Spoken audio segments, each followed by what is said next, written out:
La herramienta está dentro del blog basadoendatos.com, que por supuesto os invito a visitar, ¿no? Hay un artículo que es el punto de equilibrio de tu negocio, donde tiene, bueno, pues un artículo un poco más teórico que acompaña y sobre todo refresca los conceptos en los que el modelo trabaja, ¿no?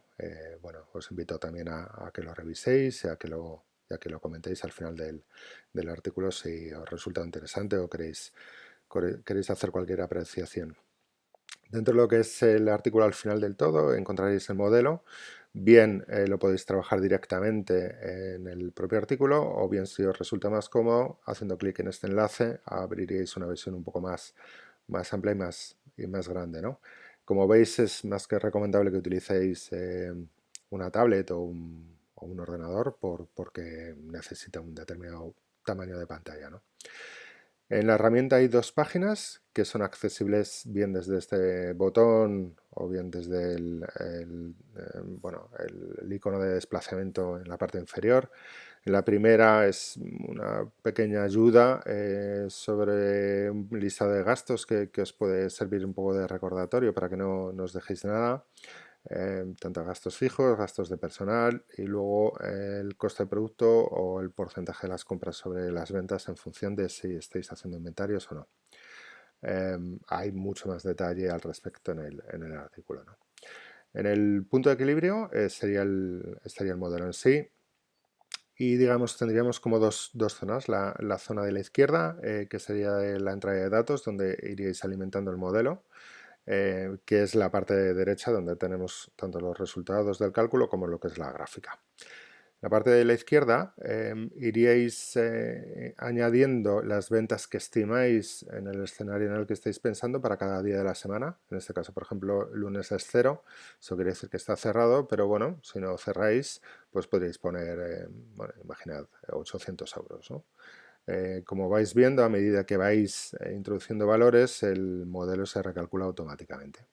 Bueno, volviendo a las ventas, para cada día de la semana iríais incluyendo los valores que consideréis bueno, en este escenario que podéis lograr, vais adaptando las ventas y bueno, una vez que tenéis las ventas listas, pasaríamos a lo que es la parte de gastos, tanto los gastos fijos mensuales en vuestro caso en particular o en vuestro escenario, los gastos de personal. Imaginad, por ejemplo, que estáis pensando en reabrir con 3 personas. Bueno, pues estos valores se podrían reducir en la medida que fuese oportuno, claro.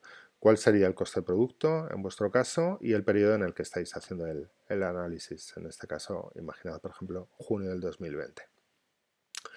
Una vez que habéis logrado esto, con los gastos de personal, los gastos fijos, el nivel de ventas determinado, etcétera, etcétera. Obviamente, para este nivel de ventas, seguramente los gastos de personal sean demasiado bajos. Bueno, cada uno no es cuestión de valorar los números, sino entender cómo funciona el modelo, ¿no?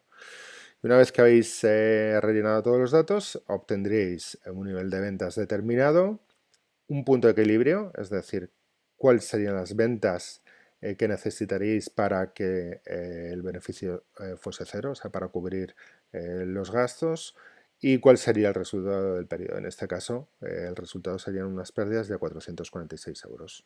Variando estos datos, obviamente, el sistema también recalculará y podrá daros distintos resultados. La idea es variar las variables para ver cómo va afectando el resultado.